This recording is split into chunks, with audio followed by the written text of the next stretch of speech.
Selamat sejahtera dan selamat Hari Easter kepada saudara-saudari sekalian. Kita bersyukur kepada Tuhan walaupun sekarang kita semua terkurung. Dalam nama Yesus kita masih dapat menyambut Hari Easter dan menyembah Tuhan bersama-sama dalam keadaan begini. Tak kisah di mana kita berada sekarang, hati kita adalah bersatu kerana Tuhan Yesus telah menyatukan kita. Walaupun COVID-19 sangat membimbangkan kita semua orang, dan ramai orang menjangka akibat-akibat daripada COVID-19 itu akan menjadi semakin teruk dan akibat itu akan berlanjutan untuk tempoh yang panjang. Bukan sahaja kesihatan dan nyawa kita terancam, tetapi ekonomi negara dan di dunia itu akan terjejas juga. Banyak masalah sosial dan masyarakat akan timbul. Saya dan kamu kemungkinan besar juga akan menjadi mangsa kepada wabak ini. Ramai orang akan kehilangan pekerjaan. Ramai orang akan kelaparan. Tuhan Bapa kita tidak pernah berjanji dengan kita bahawa kita akan selalu aman seumur hidup ini. Yesus juga memberitahu kepada kita bahawa di dunia ini ada kesukaran.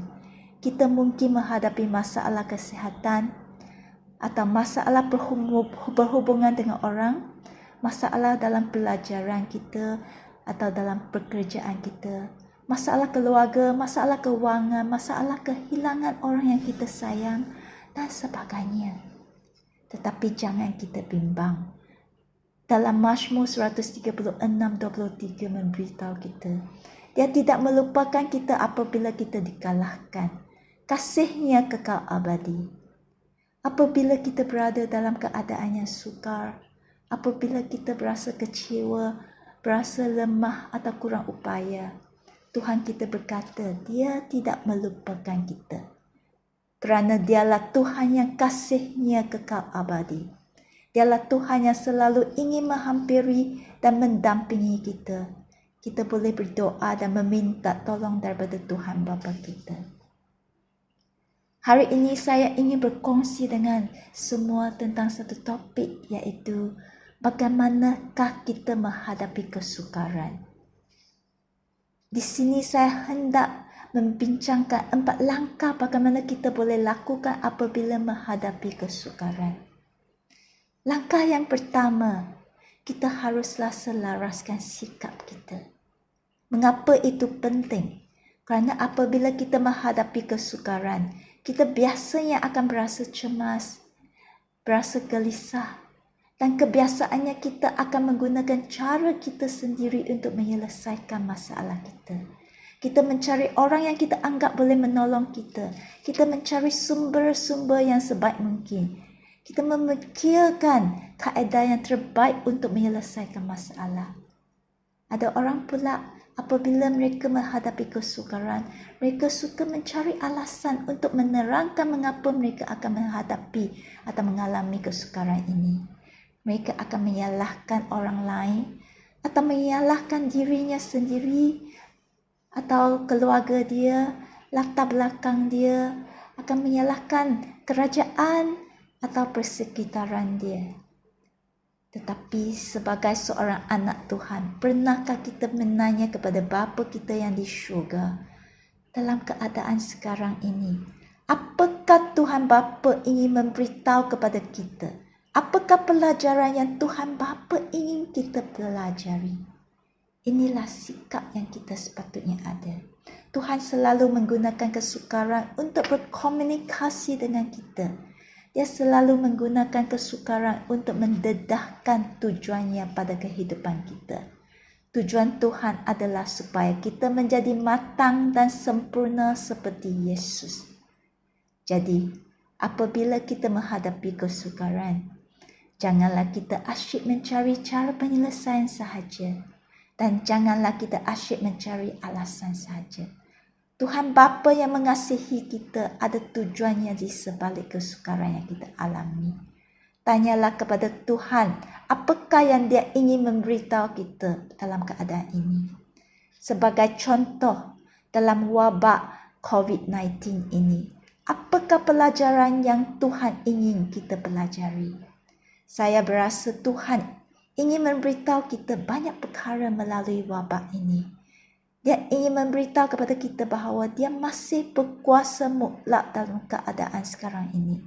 Dia mengasihi kita dan mengambil berat tentang apa yang kita alami sekarang. Dia menyuruh kita berhentilah dan ketahuilah bahawa dia itu Allah.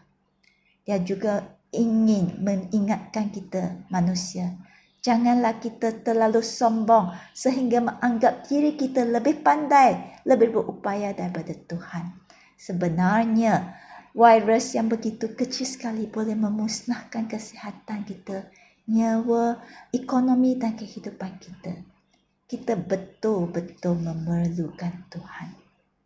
Dalam buku Yesaya 57 ayat 15 berkata, Akulah Allah yang maha tinggi dan maha suci, yang hidup selama-lamanya. Aku tinggal di tempat yang tinggi dan suci, tetapi aku tinggal juga bersama-sama orang yang rendah hati dan yang bertaubat daripada dosa, supaya aku dapat memulihkan keyakinan dan harapan mereka. Dari ayat Alkitab ini, kita mengetahui bahawa walaupun Tuhan kita bermaha kuasa dan bermaha tinggi, Dia sudi tinggal bersama-sama dengan kita. Dia sanggup menolong kita dan memulihkan harapan kita selagi kita berendah hati dan sanggup bertaubat daripada dosa kita. Jadi, jika kita berdosa, biarlah kita bertaubat. Yang sombong, biarlah dia berendah hati. Apa yang perlu kita selaraskan, biarlah kita selaraskan. Mungkin kita perlu menyelaraskan cara hidup kita atau nilai dan kepentingan kita dalam kehidupan kita. Apa yang kita anggap penting pada masa dahulu, adakah kita rela melepaskannya sekarang? Dan apa yang kita perlu pertahankan, biarlah kita terus pertahankan. Inilah sikap yang kita harus selaraskan. Walaupun kesukaran itu bukan berasal daripada Tuhan, banyak kali kesukaran itu berlaku disebabkan oleh dosa atau kesalahan kita sendiri, atau dosa dan kesalahan orang lain, ataupun disebabkan oleh kejahatan dunia ini. Tetapi Tuhan kita berupaya mengubah kesukaran yang berlaku dalam kehidupan kita menjadi berkat kepada kita. Kesukaran itu boleh menjadi batu loncatan atau batu halangan dalam kehidupan kita. Ini banyak bergantung kepada kita sama ada kita sanggup menyelaraskan sikap kita terhadap kesukaran ini. Jangan kita membiarkan kesukaran ini menghalang perhubungan kita dengan Tuhan. Terus percaya kepada Tuhan dalam sebarang keadaan. Bergantung kepada Tuhan dan bukan kebijaksanaan kita sendiri. Selepas kita menyelaraskan sikap kita, banyak kali cara untuk menyelesaikan masalah kita itu akan ternampak jelas. Jadi, langkah kedua, kita harus memahami kehendak Tuhan. Kita boleh berdoa kepada Tuhan untuk mendedahkan kehendaknya kepada kita. Jika kita betul-betul berdoa kepada Tuhan, Tuhan akan membiarkan roh Tuhan memimpin hati kita atau meletakkan satu beban dalam hati kita supaya kita faham kehendaknya. Dalam Filipi 2:13 memberitahu kita, kerana Allah sentiasa bekerja di kalangan kamu untuk membuat kamu mahu dan sanggup melakukan apa yang dikehendakinya. Tuhan selalu bekerja di hati kita supaya kita dapat mengetahui kehendaknya. Bagaimana kita tahu bahawa apa yang memimpin hati kita adalah daripada Tuhan dan bukan daripada diri kita sendiri? Kita boleh menguji sama ada keputusan yang kita buat itu memenuhi ajaran daripada Alkitab. Dalam surat Yakobus 3:17 berkata, tetapi orang yang mempunyai kebijaksanaan yang datang daripada syurga pertama kali murni, suka akan kedamaian, lemah lembut dan ramah tamah, mereka berbelas kasihan dan mengamalkan segala macam perbuatan baik, mereka tidak berat sebelah atau munafik. Jadi semua kualiti ini, sama ada keputusan kita buat itu memenuhi kualiti seperti dalam ayat Alkitab tadi. Jika ya, maka kita boleh tahu bahawa ini merupakan kehendak Tuhan. Jika kita tidak pasti lagi, kita boleh menanya kepada pastor atau saudara-saudari atau pemimpin di gereja kita. Jadi kehidupan community di gereja agak penting. Kita bukan seorangan. Tuhan meletakkan kita dalam community Kristian untuk saling membantu, menggalak dan menyokong satu sama lain. Jika kita masih tak pasti kehendak Tuhan lagi, kita boleh menanya, meminta Tuhan memberitahu kita apakah kehendaknya dengan jelas. Yesus berkata, carilah sesuatu daripada Allah, maka kamu akan mendapatnya.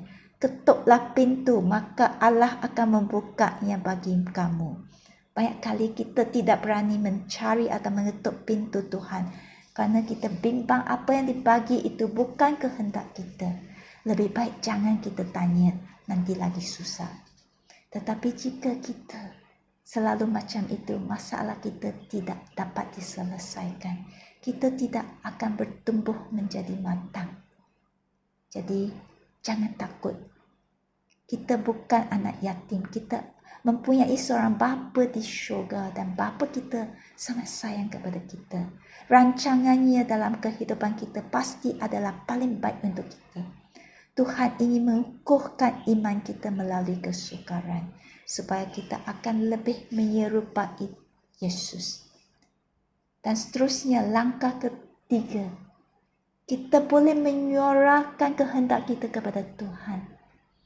Tetapi dengan hati yang taat, kita sudi juga menyerahkan kuasa keputusan kepada Tuhan. Kebanyakan orang apabila menghadapi kesukaran, dia akan terus pergi ke langkah ketiga ini. Dia akan terus meminta tolong daripada Tuhan dan memberitahu kepada Tuhan apa yang dia perlukan atau inginkan. Dia mungkin juga akan memberitahu kepada Tuhan bagaimana Tuhan boleh menolong dia untuk menyelesaikan masalah dia. Tetapi jika kita rela menyelaraskan sikap kita dan memahami kehendak Tuhan terlebih dahulu, kita akan lebih pasti apa yang kita perlukan. Adalah tidak bersalah jika kita memberitahu kepada Tuhan keinginan atau keperluan kita. Kerana dalam Filipi 4:6 berkata, janganlah khawatir akan apapun. Dalam segala hal, berdoalah dan mintalah kepada Allah apa yang kamu perlukan. Di sini, adakah Tuhan bercakap kita boleh berdoa dan minta daripada Dia apa yang Allah perlukan? Tidak. Tuhan berkata, boleh beritahu dia apa yang kamu perlukan. Yesus di Getsemani juga memberitahu kepada Tuhan dengan ikhlasnya apakah keinginannya. Dia berdoa kepada Tuhan Bapanya, jika boleh, jauhkanlah cawan penderitaan ini daripadaku. Dalam hatinya, dia tidak nak penderitaan. Dia beritahu kepada Tuhan. Adakah kita anggap Yesus tidak patut berdoa macam ini? Doanya macam tidak cukup suci. Bukankah dia sepatutnya taat saja kepada Tuhan dan jangan cakap apa-apa? Tetapi Yesus meluahkan isi hatinya kepada Tuhan kerana dia tahu bahawa Tuhan memahami perasaannya pada saat yang sukar dan sedih ini. Tuhan mengambil berat tentang apa yang dia alami.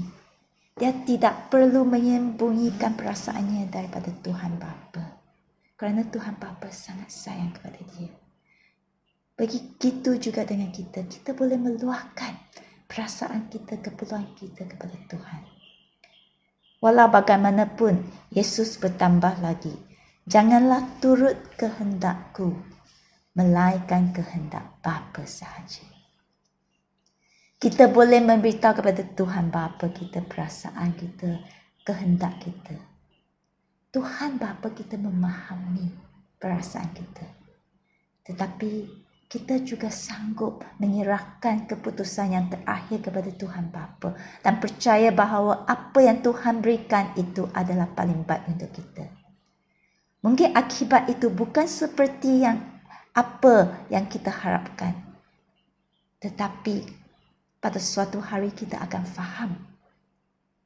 Pada suatu hari apabila kita berdepan dengan Tuhan, jawapan itu akan didedahkan.